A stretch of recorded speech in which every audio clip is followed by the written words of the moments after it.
Every year in the NFL, it's a new team. As far as goals go, we have one. Putting a f***ing ring on our finger. Welcome to the Buccaneers Observer Podcast. This is Ralph Phillips. I'm Molly Bay. Today is May 25th. I can never figure out May and March. I just get them so confused. 111 days until Buccaneers kickoff. Do you also get the J months confused? No, because my birthday's in July. If there was 3 J months, I probably would. There are. January. Oh my gosh. I just need to quit now while I'm ahead. All right, we got an exciting show for you tonight. We're going to cover some news. We got some information on guess who, Tom Brady. No. Yep, there's a little bit of news out there on him, surprisingly. There's another guy too. What's his name? Gronkowski.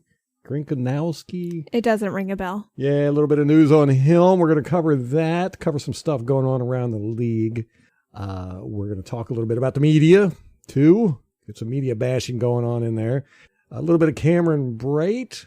We're going to talk about our secondary a little bit. Wow, you got all kinds of stuff. Yes, and then we're going to talk about Tom Brady. Is he going to have success in Bruce Arians' high-flying offense? Lovely. That sounds like a lot we got to cover. Yes. Let's do this. All right.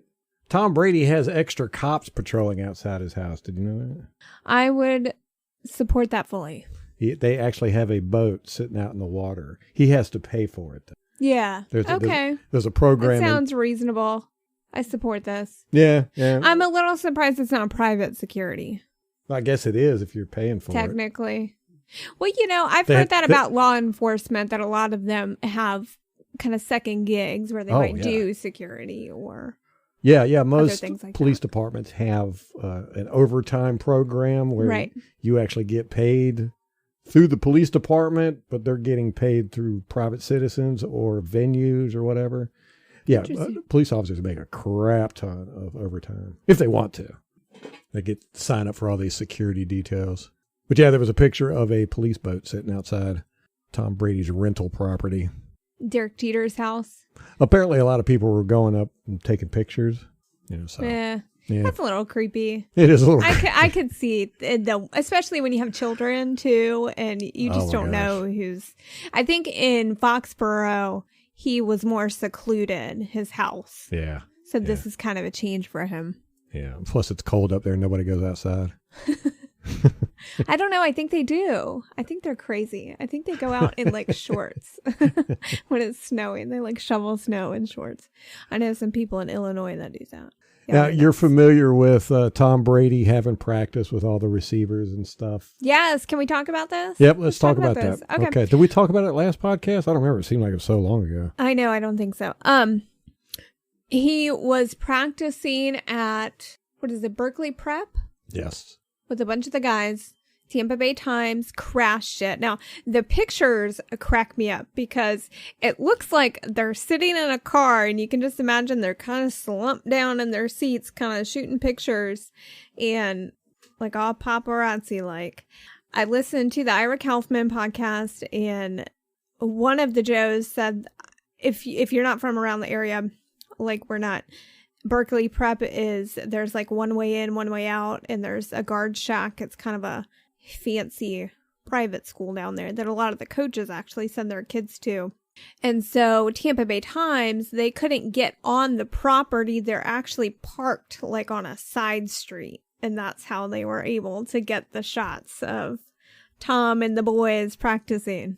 Yeah, Blaine Gabbert was asked about it because he was there as well.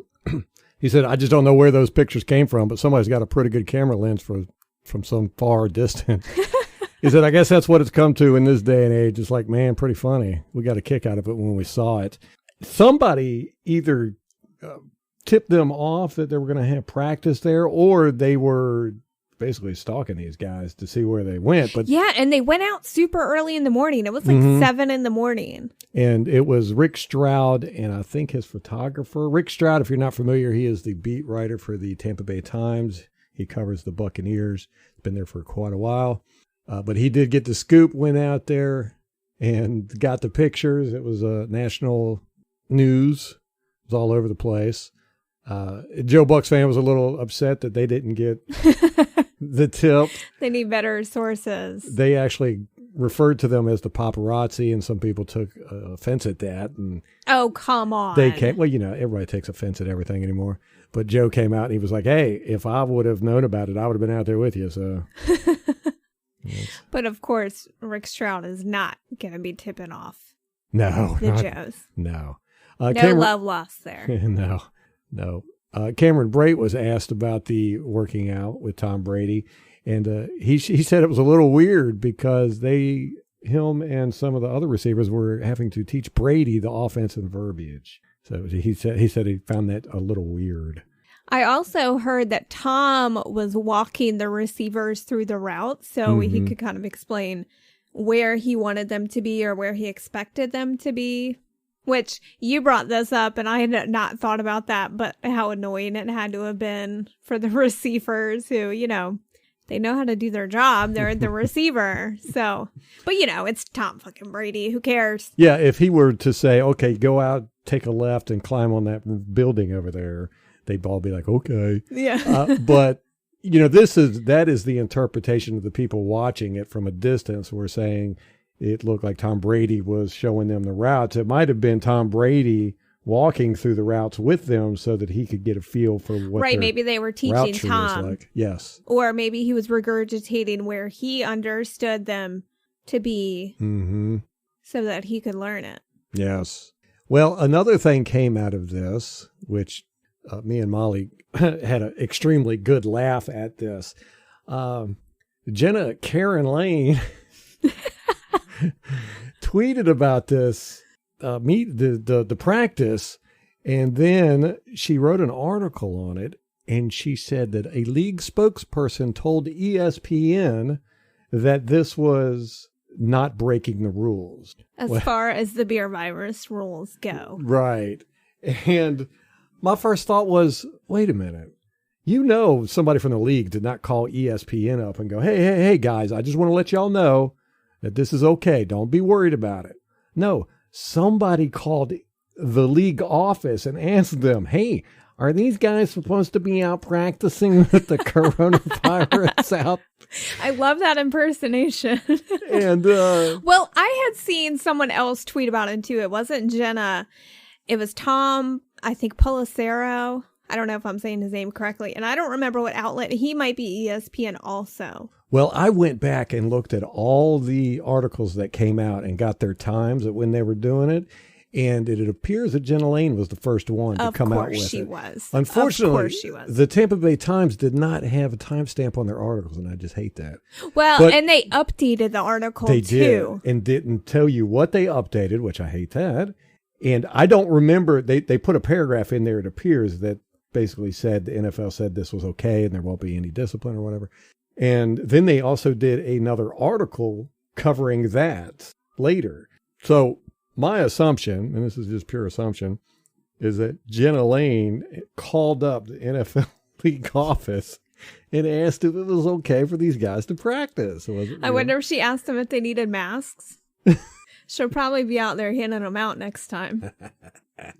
But they were touching the football and throwing it back and forth. So. Well, they should wear gloves. And hand sanitizer. Right. After every time they touch the ball. Yes. In case you're not familiar with the Karen meme, that's just exactly what it reminded me of. It's it's the meme where you have these middle-aged wine-drinking women who are, with the bleach blonde hair. The bleach blonde hair going, I want to talk to the manager.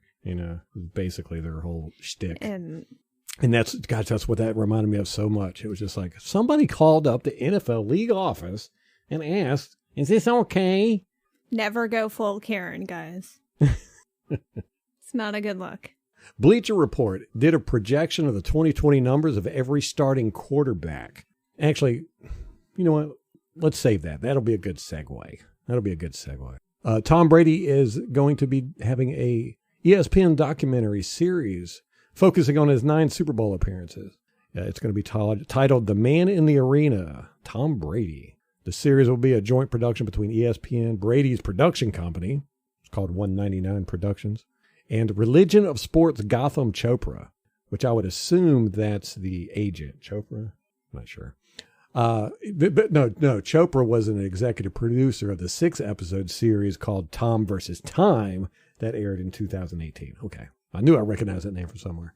The series, the 9-part series, is going to air on ESPN sometime in 2021. Well, he'll still be with the Bucs by then, hopefully. Hopefully. We got him for 2 years. Yeah. Now, see. Hopefully he'll have a 10th Super Bowl appearance to show. They'll have to put an asterisk on there or edit it in. But I think it's a little too early for a mess like that. You know, this is definitely Tom Brady marketing Tom Brady. But right now, you've got 31 teams that hate you. You know, and I remember when Michael Jordan was playing in the NBA. Well, and I think that's important that you mentioned that because, of course, The Last Dance just came on with Michael Jordan, and it kind of seems like this is in that same vein. Right, and everybody is like, oh, Michael Jordan, you're awesome. It used to not be that way. Most everybody in the league did not like Michael Jordan. I mean, talking about fan-wise. You know, because they had to play against him and, you know, so, you know, there was a lot of Michael Jordan haters out there. People forget that. But after time, you know, you kind of acquiesce. And so you think that he should wait until he basically gets like God status? Well, until he retires. Right. So, you know, well, yeah. A lot of people aren't going to watch this, or they're going to watch it to hate on it and then, you know, pull out stuff to make memes with and everything. You know, you wait a few years till after you retire and then you put stuff out like that out. But, you know, hey, that's just my personal opinion. But just about everybody hates Tom Brady if you're not a Patriots or Buccaneers fan. Okay, well, to play devil's advocate, he is the most relevant right now. True enough. There's probably a huge market share that he may not get in a few years, especially depending on how his career ends. Oh, yeah. He knows what he's doing better than I do, that's for sure. But it just seems to me that you're just going to get more hate than you are anything. You know, wait a few years, everybody's going to love Tom Brady. You know, after he's gone, everybody's going to go, yeah, we have to admit he was the GOAT. And, do people still hate him? Oh, yeah. Good Lord. I feel like I'm insulated from it now with the Buccaneers. Like I should. Everybody loves Tom Brady now. I know. In the Buccaneers, everybody loves him. The Joe Bucs fan, JoeBucsFan.com had an article that was talking about the stalking thing with Tom Brady, about the other reporters and stuff. And if you're not familiar with JoeBucsFan.com, they have a very unique writing style. And it's two guys, Steve Isbitz and Lee DeCamper. And they both write, but they both write under the moniker of Joe. And they refer to themselves in the third person. In the third person. But one of the things they love to do is they love to give people nicknames. They'll have a whole paragraph full of nicknames. Well, one of the nicknames they have for Jameis Winston is they call him America's quarterback. One of the reasons for that is because they really loved Jameis Winston.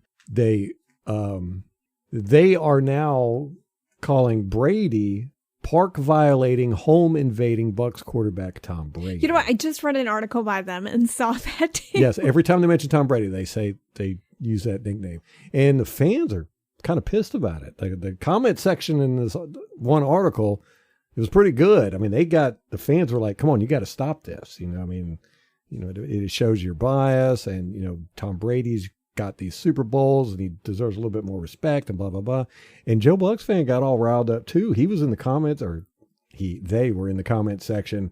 Like probably Lee. Yeah, probably. You know, talking back to people and telling them basically to go screw themselves and they're going to do what they want. And that's always been their attitude too. Yeah, yeah. No matter what. Hey, I respect it. So I found it very interesting.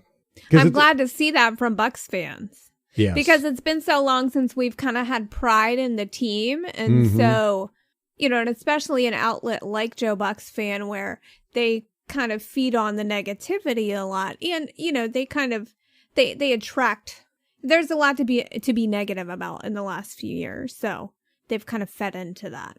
And so it's nice to see that Bucs fans are kind of voicing their displeasure about that and having some pride in the team.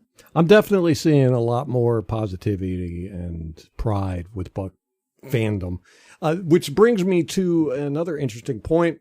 There was another article on Joe Bucks Fan where they were talking about Jameis Winston's abysmal home performances. And me and you were talking about this the other day. Winston had 58 touchdowns and 51 interceptions at home. And on the road, he had 63 touchdowns and 37 interceptions. That is just outrageous. Yes, it really is. It makes you go, what in the world was the difference? And I think last year, I can't remember the exact numbers, but like of his, how many interceptions did he have? 30? 30. I think like 24 or 26 were at home, and then the rest were away. So like 4 or 6. It's just, I mean. Yeah, it was a huge skewing. Yeah, it's just crazy to me. And there's got to be a reason for it. And I think one of the reasons that, me and you have talked about is that Jameis Winston just didn't do very good under pressure. And when you're at home, maybe you feel like there's a little bit more pressure. I don't know. But, it might be a fan thing, because when you're, we had an abysmal, over the past decade, we've had an abysmal home record. Our home field advantage just is non-existent. We have too many fans from other teams come in, and they make the stadium loud. And I think it's just very discouraging for our players, to where they never have home field advantage. That when they're playing New York or Philadelphia or whatever at Buccaneers, it's louder when, the offense is on the field, because there's so many opponent fans in the stands making noise. And I think it's discouraging. And you're also, when Jameis Winston's out there, he's expecting it to be a little bit quiet in the stadium when he's on offense. They're not running silent count at home, although they have done that before. It's so bad. So you get discombobulated. You're playing at home, but it feels and sounds like you're playing in an away stadium. That's interesting, but then he's not having the same performance at away stadiums when it's probably loud there too. But they prepare for loud stadiums when they go play somewhere else. You don't prepare for a loud stadium. I know, but you think that he'd be used to it. You figure that at a certain point. Yeah, you think they'd figure that out. He just knows that a lot of eyes are on him at home. Mm-hmm. Yeah. And it's just, he just does not do well under pressure. Mm-mm. Bucs tight end Rob Gronkowski has a new show coming out. It's coming out tomorrow night, which will be Tuesday, May 27th. It's called Game On, with an apostrophe or a exclamation point. It's featuring him and Venus Williams, and apparently it's going to be like like a goofy sports show where they try out a bunch of dumb stuff. It's her and. If he gets hurt on this show, well, it's already been filmed. Oh, it's okay. All right. I think so. I hope so. Man, that would suck. I know. Remember, Connor Barth tore his ACL playing basketball? Oh my gosh. Who was it that got hurt playing beach volleyball? Maybe that was Connor. We've had so many. Yeah. But it airs Wednesday nights from 8 to 9 p.m. Eastern Time, beginning May 27th on CBS. So we're going to check it out. That's for sure. But one thing I didn't check out, and it was so funny because we had just talked about this a couple podcasts ago, was that golf tournament between Tom Brady, Peyton Manning, Phil Mickelson, and Tiger Woods. I'm so glad that you brought it up, because Pro Football Talk is reporting that it was the most watched golf event in cable TV history. Wow. What? I heard it was really good if you like golf, but that's the problem. All I really paid attention to was that Tom Brady split his pants right in the frame of the camera when he's bending over to pick up the ball. Yeah. He was a good sport. Which is kind of funny. I mean, it kind of humanizes him a little bit. But I just can't watch golf. We had talked about that, how, if I ever start watching golf on TV or worrying about my manicured lawn, then just go ahead and shoot me. Put me out to pasture, man, because I'm done. Life is over. And this tournament was coming up, and I was like, oh, I need to watch that. I just couldn't bring myself to do it. You know what's worse than watching golf is seeing people tweet live updates throughout the match, and that's what happened on Bucs Twitter. Or about worse than watching golf is sitting around talking about watching golf. Yeah. What are we doing right now? That is horrible. But yeah, I didn't watch it. Everybody said it was good, though. It actually rivaled numbers produced by the Michael Jordan documentary. That's what Pro Football Talk is reporting. Really? And it drew an average of 5.8 million viewers. I think there's just no sports on TV. Right. So everyone is so desperate. Yeah. I think at this point, But- I might watch racing.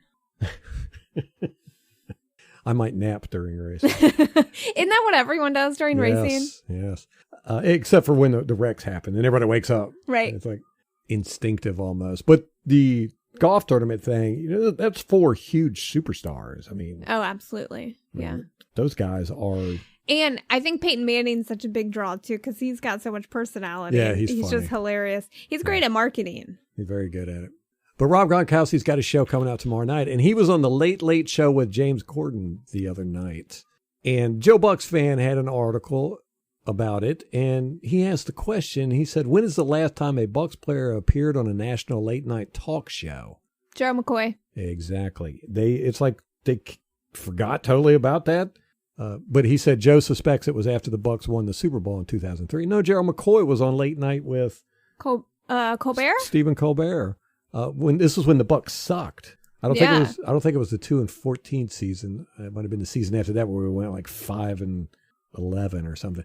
But anyhow, we sucked, and Gerald McCoy was out there, doing the late night circus. But Stephen Colbert and him had both had the same agent, and I'm sure that's one of the reasons why he was able to get on there. But that's one of the things I always felt like with Gerald McCoy is he wanted to be a celebrity more than he wanted to be a football player. And it's one of the issues I had with him. He was always in front of a camera.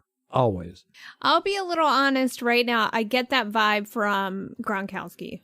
We talked about this. Yes, it is a worry. That if you look at it as marketing, he's marketing the team, but his personality especially is bigger than the Bucs, I think. But it is a worry that, Tom Brady and Rob Gronkowski are going to be too distracted or too worried about their celebrity status, too worried about marketing themselves, whatever. They're not going to focus 100% on football. Although, to be honest with you, I don't think they need to. I don't think Rob Gronkowski needs to catch a ball. Yeah, I don't think so either. I think that he is going to be fine. Yeah, just put him out there as a decoy. Yeah.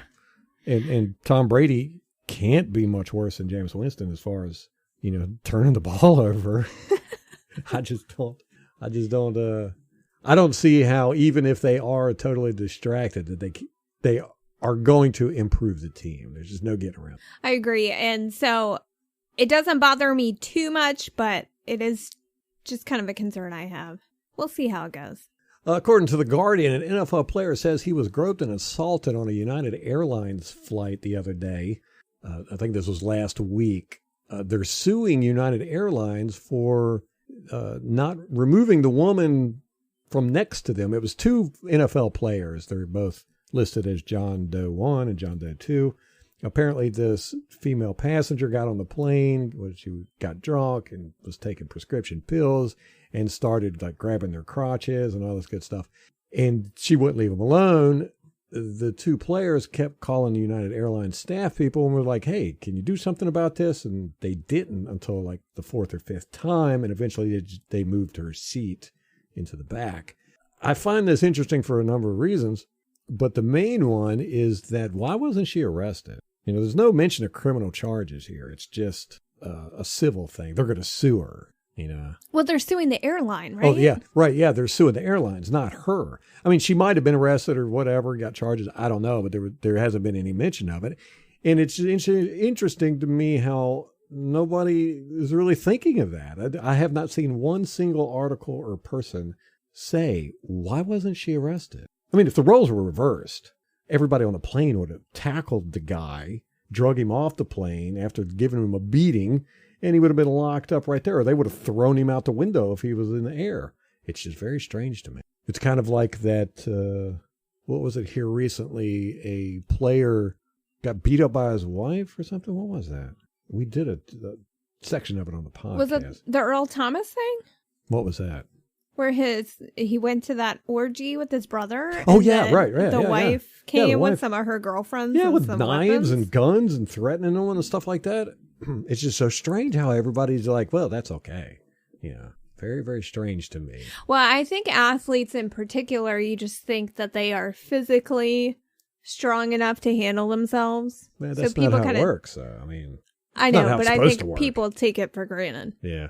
The NFL expanded the Rooney Rule to strengthen the diversity stuff, but they didn't add in the extra draft picks if you hire a coach of color, anything of that nature. What they did is they made the Rooney Rule now expanded to assistant coaches and different personnel instead of just head coaches. So now whenever there's an opening, you have to interview people of color before anybody else, or you have to at least interview people of color before you can make your decision. Now, Omar Kelly had an article in the Sun Sentinel, and he said the NFL expands the Rooney Rule. This was the title.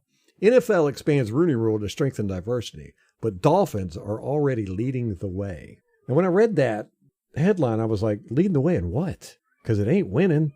I mean, what You're are not they wrong. leading? Yeah. I'm like, Take it for draft picks. right. What's the objective here? Are we trying to win, or are we trying to make statements? Quotas. Yeah, quotas. Obviously, this Omar Kelly guy thinks it's making statements, and I'm like, no, I don't want to do anything the Dolphins are doing. Right. If that's what they're doing, then I want to do the exact opposite of it. Right. Found that interesting. The preseason schedule is out for the Buccaneers. We now have dates and times. The first game is at the Steelers. It's going to be August 14th at 7:30 p.m. The next game, preseason week 2, is versus the Jaguars. That's going to be at Buccaneer Stadium, August 22nd at 8 p.m. Next game is the Titans coming to Raymond James Stadium, August 29th at 7 p.m. And then the last preseason game is at the Browns, August 3rd at 7:30 p.m. So now we got our time. September 3rd. Oh, September 3rd. Okay. I had written down August 3rd. Thank you for that, Molly. You're always there to let me know when I'm wrong. That's a job you've never failed at, I don't think. If nothing else, that is my crown achievement. We made the switch to Anchor.fm for our podcast hosting platform, and we could not be more thrilled. If you haven't heard about Anchor, it's the easiest way to make a podcast. Let Ralph explain. It's free. There's creation tools that allow you to record and edit your podcast right from your phone or computer. Anchor also distributes your podcast for you, so you don't have to worry about Spotify, Apple Podcasts, and all that. They automatically do it for you. It's a huge help. You can also make money from your podcast with no minimum listenership. It's everything you need to make a podcast, all in one place. Download the free Anchor app or go to anchor.fm to get started. Okay, back to the Bleacher Report article. Bleacher Report did a projection of the 2020 numbers of every starting quarterback. Tom Brady projected stats are 383 completions, 612 attempts, 4,387 yards, 31 touchdowns, 9 interceptions, 20 carries for 45 rushing. What do you think? I think that yardage is low. Very. 4,300? Yes. Are you crazy? I think they're doing like most talking heads is they're playing safe. They're giving him a 63% completion rate. He had a 61% completion rate last year. Okay, but he did not have the caliber of receiver that we do. Jameis Winston had a 61% completion rate last year. So which one is it? Is it the better receivers or the quarterback? I think it's a little bit of both. I mean, I think that there was some adjustment to the system last year. This year, for the receiver and the quarterback. This year, it's just going to be the quarterback adjusting to the system. And we have a 20-year vet who I don't think is going to really have that much trouble. No, I don't think he's going to have any trouble. And that brings us to, can Tom Brady play in this system? I'll be the first one to admit, and I even said this on the podcast quite a few times after the season when there was rumors that Tom Brady was coming, which, we all hoped for it, but I didn't expect it. And I said no. The reason why Tom Brady won't come here is because he just won't fit in Bruce Arians' system. I mean, we've watched Tom Brady for 20 years. He had the 1 year with Randy Moss where he threw deep quite a bit. But other than that, he's never been a big bomb thrower. You don't see it. He's a, dink and dunker, a check down artist, a screen passes, throws a lot to running backs, guys shooting across the middle, 10, 15 yards down the field. You just don't see him as a gunslinger. It's definitely not how no risk it, no biscuit. That is not Tom Brady. And so I was like, there's no way he would come here. There's no way that they would want him here because he just doesn't fit. Well, I did that video and I wanted to find out. I was like, I want to see. And I went in with that biasness that, Tom Brady is just not going to be able to throw 150 times downfield like Jameis Winston did. And I was really shocked at what I saw. One, the system is very similar to ours that they run, except they run more 2 deep receivers with 2 or 3 underneath guys, where we run more 3 deep receivers with 1, maybe 2 underneath guys. That was really the only difference. I mean, of course, there's difference in design and all that, but it wasn't like the routes were predominantly 3 deep or predominantly 2 deep or whatever. It was really surprising at how similar the 2 offenses were as far as how many deep routes both teams ran. So the opportunities were there. The Patriots ran more than we did. It seemed like the numbers, it's kind of like, it's about the same. But they definitely had more screen plays and more plays where they used the deep receivers as decoys. But also, the Patriots had the lead a lot more than we did. So they didn't need to throw it deep. They did not lose the lead until week 5. They also had a really weak schedule, though, right? Oh, That's what everybody said. Very weak. And they had 8 games, half of their games, they never lost the lead. The other team never had the lead. That's incredible. Half the games. In the first 4 games, they had the lead all the way through the game. The other team never had the lead. And it wasn't until the 5th week that they actually lost the lead. That's insane, but that requires, and it calls for not that many deep passes. When you've got the lead, you're not going to throw it deep. No, why would you? You're going to make a mistake that way. Exactly. Or you're more likely to. Yes. Jameis Winston and Tom Brady's deep ball percentage completion was exactly the same too. Right around. How crazy is that? It's very crazy. Okay, so when you're defining deep ball, that is 15 yards or 15 more? 15 yards, yeah. Okay. Yeah, some people say 20, some people say 25 and all that good stuff. I just go with 15. What was it? Dirk Cutter used to call them the explosive plays. I think he said 15 yards running and 20 yards passing. Something I don't remember, but 15 yards seems to be, it's actually just easier in the databases to pull it up. But as far as deep balls, Jameis Winston had 152 on the season, and Tom Brady had 99 attempts. Both of them, those were attempts, 152 and 99. So that's it's a big difference. But Jameis Winston had 20 more deep ball attempts than second place. Tom Brady was actually a little above middle of the pack as far as throwing it deep. Drew Brees was at the bottom. I think he had 22 deep ball attempts. Yeah. Well, he was also out quite a bit last year too, but still, he's just not a deep ball thrower. Right. And that's how you look at Tom Brady. As a matter of fact, I think of them as very similar as far as their passing goes. They're guys that get rid of the ball quick. They decide where they're going to throw it quick. And it's usually somebody shooting across the middle or somebody in the flats or, to a check down to a running back. You just don't see them as waiting for these long vertical passing plays to open up and then chunking it down the field. Well, I did this video and that's what I expected to see. I expected to see the systems being, much more different than each other. And I was very surprised to see that they were very similar as far as deep ball opportunities. And then I started watching Tom Brady. This guy chunks it down the field, man. I mean, when he gets the chance, he's zinging it. It's just that the play designs, there's really not a lot of need to go deep down the field. But when he's got a one-on-one going down the field, he's going to throw it down there. And that's what Bruce Arians loves. Bruce Arians says, hey, man, I don't care if it's 3rd and 3. If you see your best wide receiver is one-on-one on the outside, blazing down the field, chunk it to him. And Mike Evans is so good about that, throwing that hand up. I'm open. He throws that hand up, you chunk it to him. Yes, and like you said, Tom Brady just did not have those receivers. He had, Philip Dorsett was his deep threat. Come on. That's, he had Edelman, but Edelman's not really a deep threat either. He's just kind of a tough little guy that makes those good catches across the middle. And, if Tom Brady would have had good receivers, those guys that can get the 50-50 balls, the jump balls and stuff, he would have had a lot better numbers. I highlighted it in the video, but while I was watching, I watched a lot of games throughout the season last year with Tom Brady and the Patriots.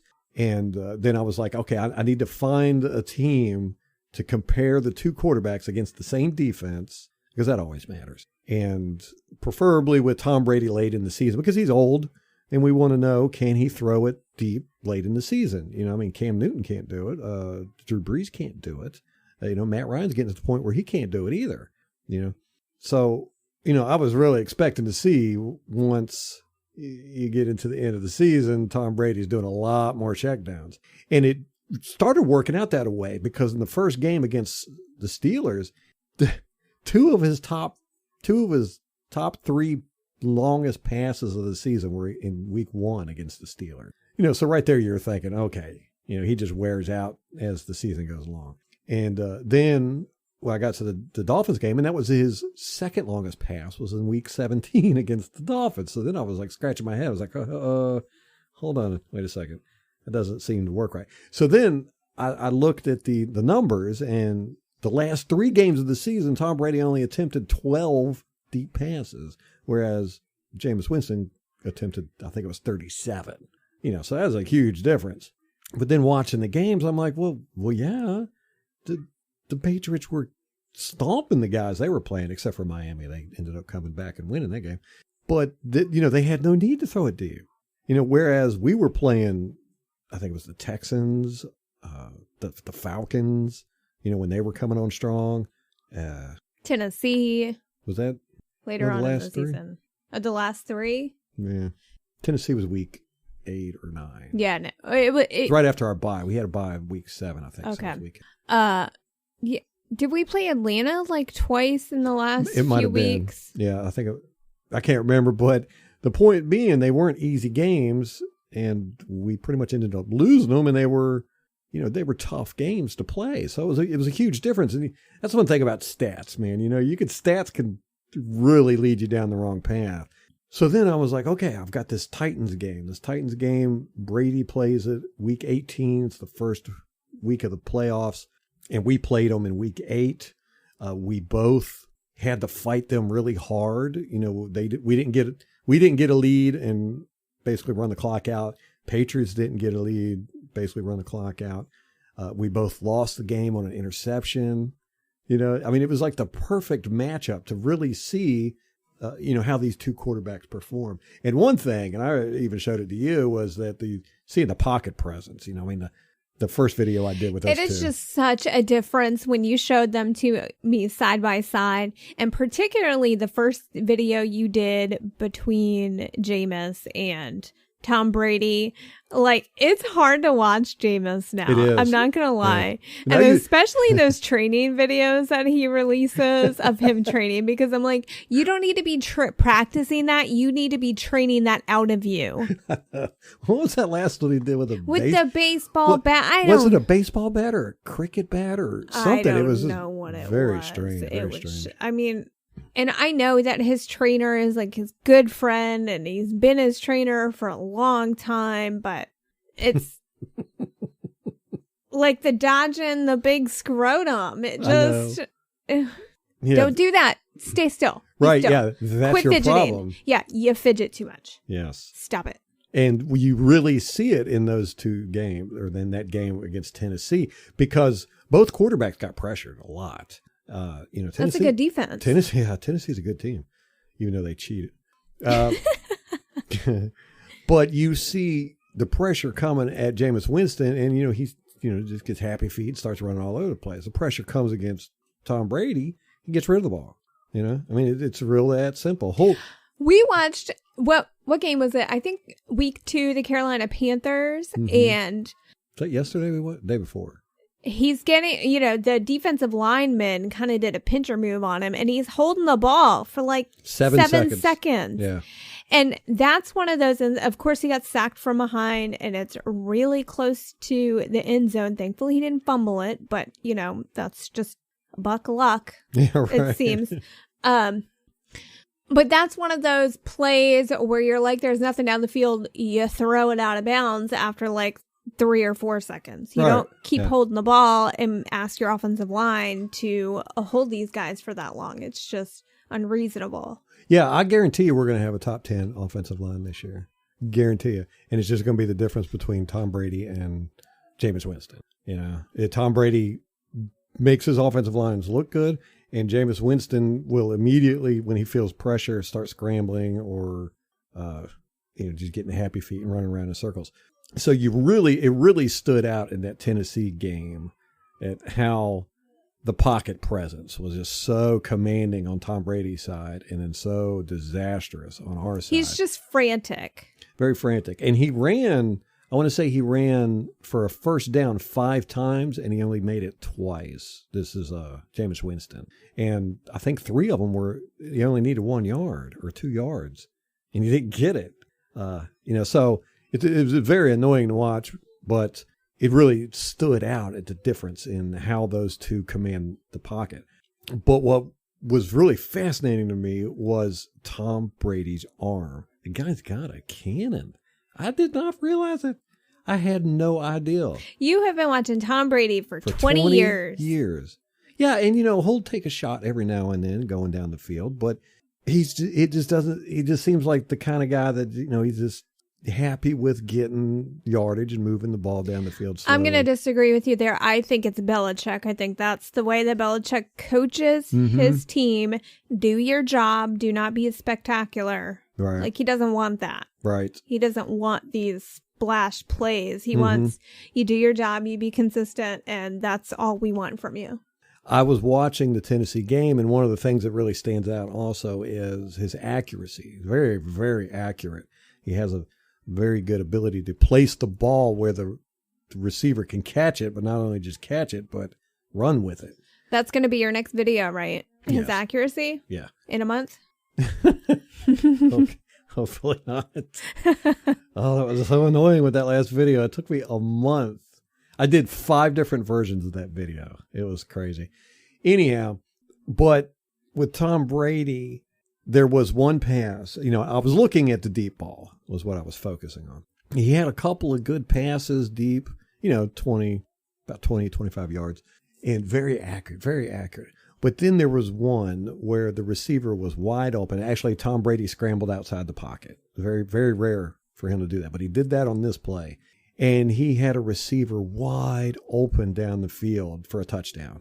And he threw it short. And I was like, oh, crap. Here we go. This is exactly what I was talking about. He just can't throw it. And it was probably about 35 yards that he threw it. And that's linearly, but he actually threw it probably 45 yards, across his body to the middle of the field.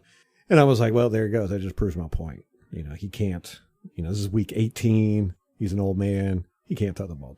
So I thought I had it done. I was like, here we go. And, he can't do it. One play, it's over. Argument done. Yeah. Here's Proves all the evidence I need. Yeah. It's going to be the shortest video you ever did. Yeah.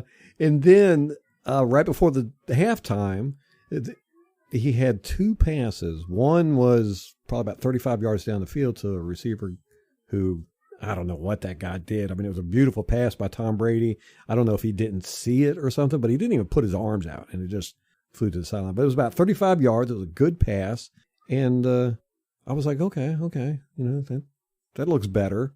And then the very next play was a Hail Mary. 61 yards he threw that thing. And I was like, ooh. That's pretty good. But he had to take like 5 hitches. He dropped back about 15 yards. The Tennessee Titans didn't rush him. They were doing prevent.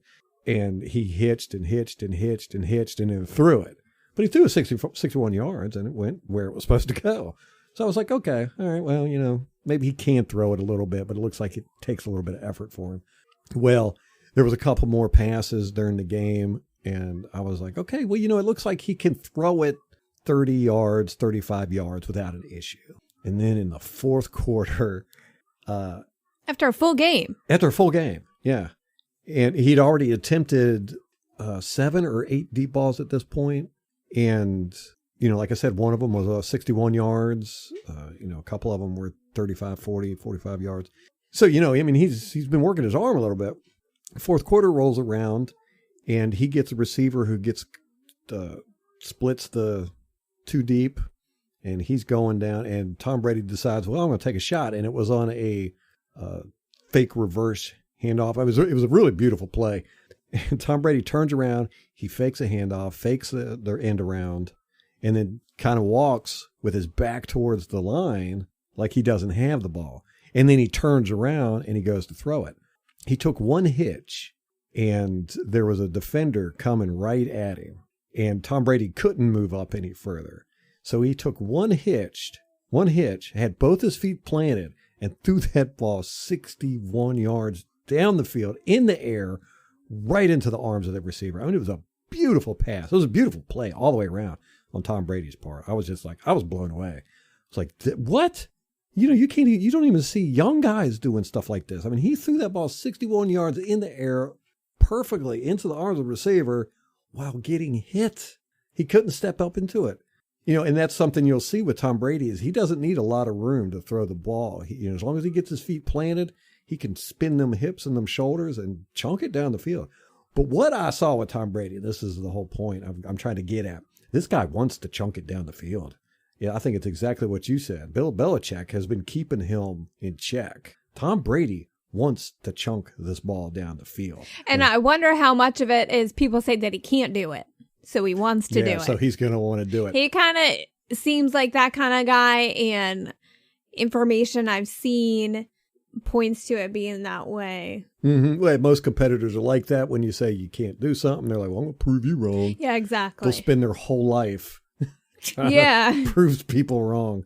But, that brings me back to the Bleacher Report article about projecting the numbers. They're going safe with it. They're basically the same numbers he had last year. 612 attempts. I think that's exactly what he had last year. 383 completions. That's almost exactly what he had last year. 4,387 yards. That's almost exactly what he had last year. Blah, blah, blah. Jameis Winston threw, what was it, like around 5,100 yards? Tom Brady has thrown more than that. He's thrown, I think, 5,287. I'm not sure. I don't have the numbers right in front of me. That was in 2011 when he had Gronkowski and Aaron Hernandez, all those guys. But he didn't have the deep threats when he did that. He's got super deep threats now. And he's got Mike Evans that he's going to be able to throw to when he feels pressure now. Now he usually checks down to people when he feels pressure. But he's got Mike Evans now and Chris Godwin, who he's going to feel confident that, hey, man, if I feel pressure, I'm just going to throw it at these guys and let them catch it.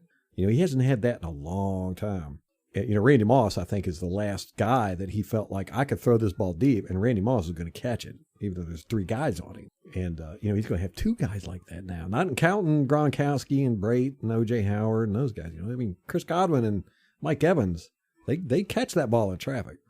Tom Brady can throw it deep. Tom Brady wants to throw it deep. I think Tom Brady wants to break record. And he wants to break his own record, which was 5,287 or something like that. I think he's going to do it. That is a bold prediction. Yeah.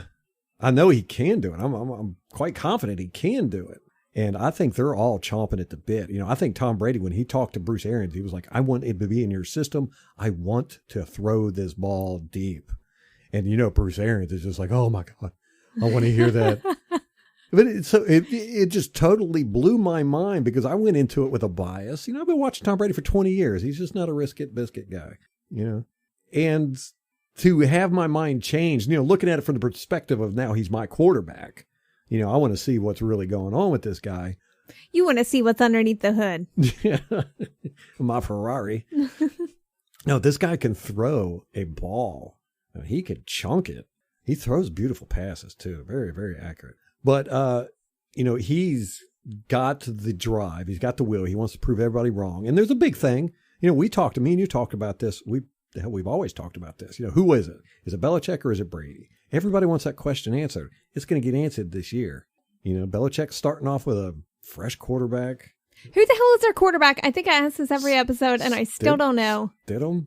He played a few series last year and was horrible. Belichick actually pulled Brady out of the game for a couple series last year to let Stidham come on. I don't think Brady liked that a whole lot. Yeah, I don't think so either. Yeah. But this year is going to answer that. And I think both of them are wanting wanting people to say it's them. So Tom Brady's coming down here with this extremely awesome receiving core, a coach that wants him to chunk it down the field, and he wants to chunk it down the field, and he can. That's the thing, guys. Don't listen to anybody that says Tom Brady is old and he cannot throw that ball. He can throw that ball. And I think another important part to understand about Tom Brady is we've all heard the TB12 diet. Mm-hmm. What does that even mean? We covered it in our CTE podcast, but it is a diet that focuses on anti-inflammatory foods that are good for inflammation, that help with inflammation. And that's so important when you're healing, when you're an athlete like that, and you need your body every week. I think, I think it makes a difference, and it's probably the reason why he's been able to play as long as he has. Yes. And it gives you that endurance. Like, that's how you get through a full season, and he can play 20 games in a season. Is that how many? If you go to a Super Bowl, 20, 19, 20, I don't know. Yeah, I guess it all depends on if you get the bye. Yeah.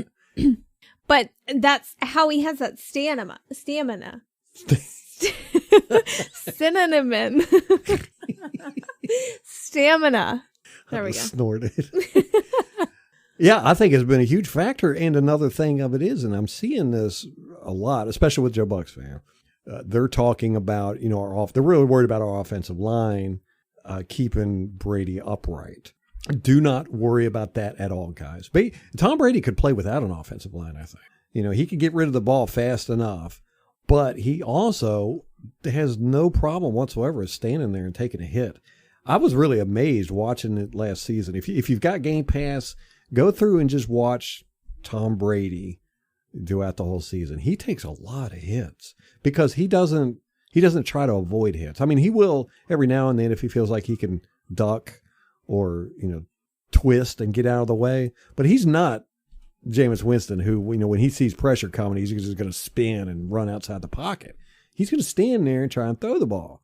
If he takes the hit, he takes the hit. And he gets hit a lot. And I was actually very surprised at how often he got hit last year.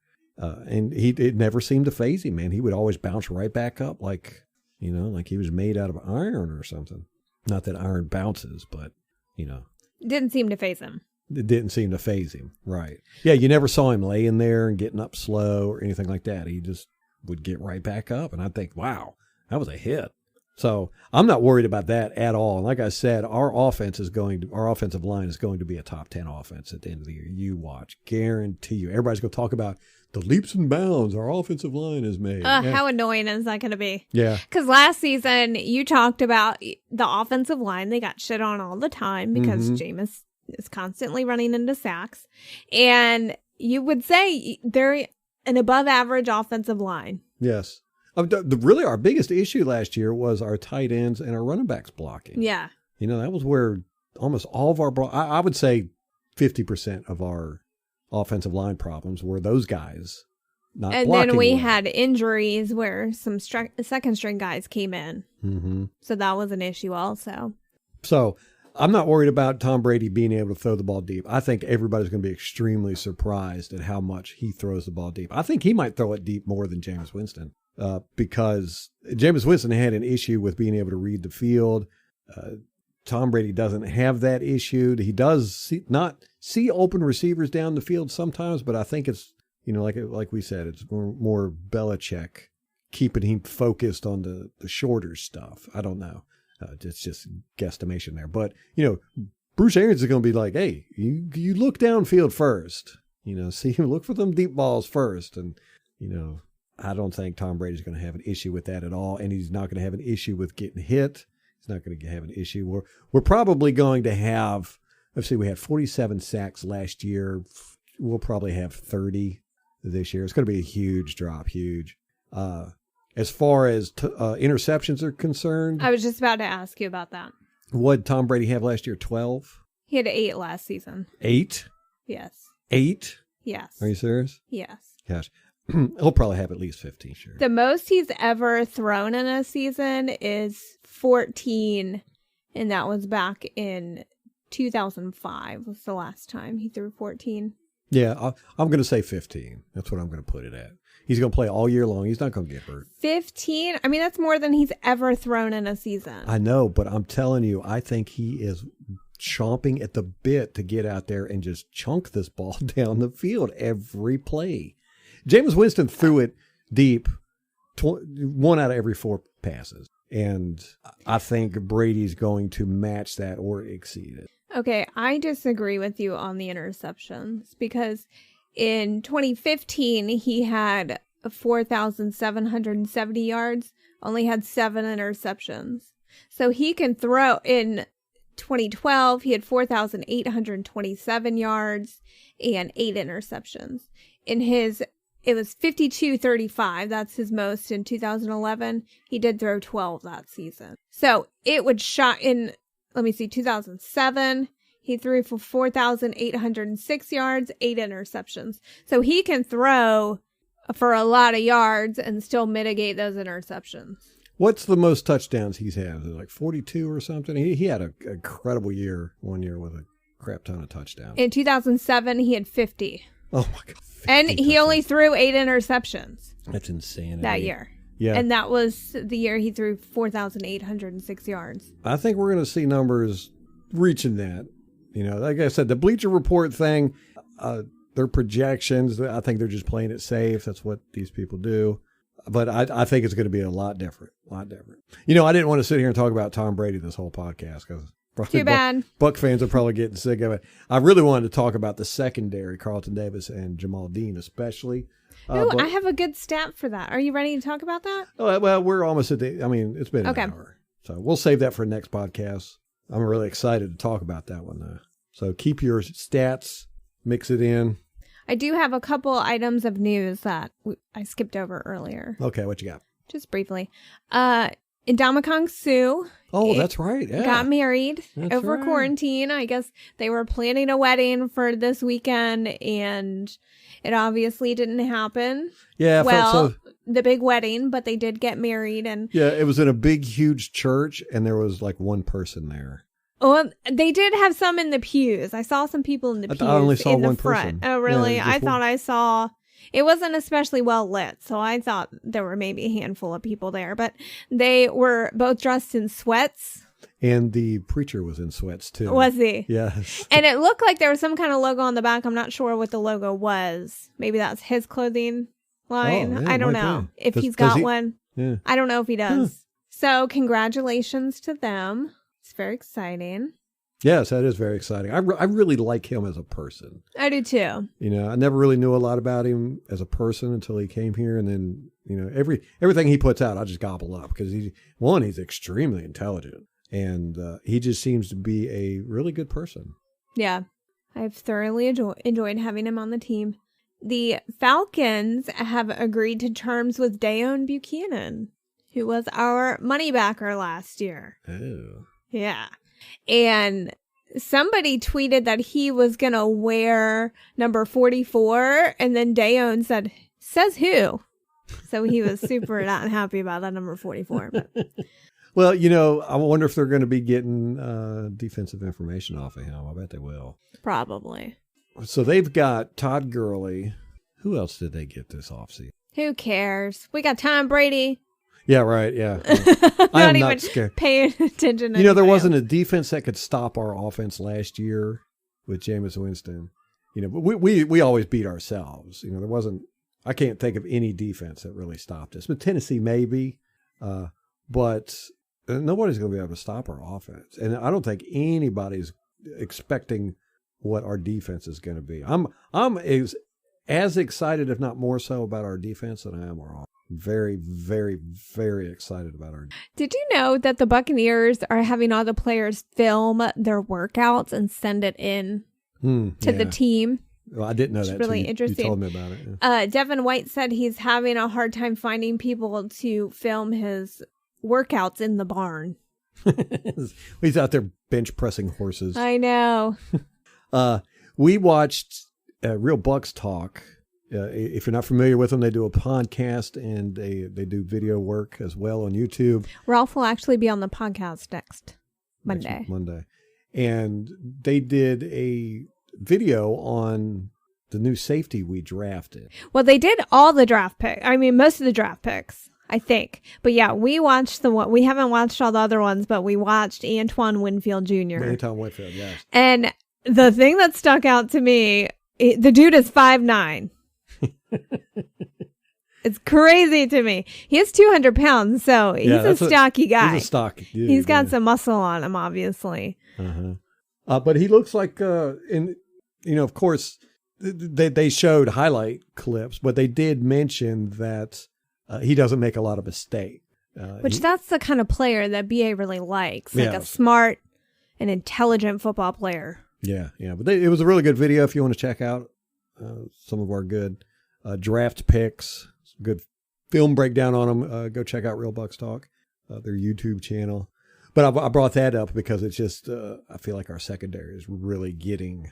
shoring it up. Yes. Anyhow, go back to your news. What do you have? That was it. That was it? That was it. All right. We're done then. I hope it wasn't too underwhelming. We got an unboxing video coming up on YouTube. It'll probably be up by the time you hear this. It might be up tomorrow evening. If you have not seen Danger Pop on Twitter and Instagram, go follow him. He is a Bucs fan that is creating some really cool pieces. We ordered a poster of the defensive line, and it's really awesome. And I think he's got shirts. We're going to have links in the description of the unboxing video, so go ahead and follow the links to his shop and check him out. Yeah, we're not. Stuff. This is not sponsored either. We just really like. We should be. Hey, yeah. Come to think of it, man, call him up, tell him, shoot us some merchandise for free merchandise. But I don't want the money. Cool, and we actually went. We made a special trip today just to get a frame for it, so we could put the poster in there, and it's hanging above my desk, which I'm very excited about. I can look at it all day. Yeah. Because yours is already too full with all your other stuff. All right, check out that Etsy shop of Danger Pop. Yeah, be on the lookout for that video too. And like I said, eventually it's coming real soon. We were actually going to do it today, but we got a little bit of a time crunch. We're going to be doing the podcast videos on YouTube. So if you're more of a visual person or you want to see Molly's pretty face on the podcast, you can go to YouTube and watch them. But we haven't done that yet. So right now, it's still just the audio on YouTube. It's because Ralph took a month to do that other video. Yes, really. It's embarrassing to say. But yeah. All right, well, that's going to wrap it up for us. If you want to get in touch with us, go to www.buccaneersobserver.com. We've got all the contact information there. We're actually getting tired of trying to remember all the places to contact us. So YouTube is good too. We do read all the YouTube comments, so leave us a comment down there. Yeah, and Twitter and all that good stuff. But just go to the website, and it'll have all the contact information, different places you can reach us, and everything. We're pretty much on all the platforms except Instagram and TikTok. I'm never joining TikTok. Who knows how long TikTok's going to be around? All right, that's going to wrap it up for us. Till next time. Go Bucs.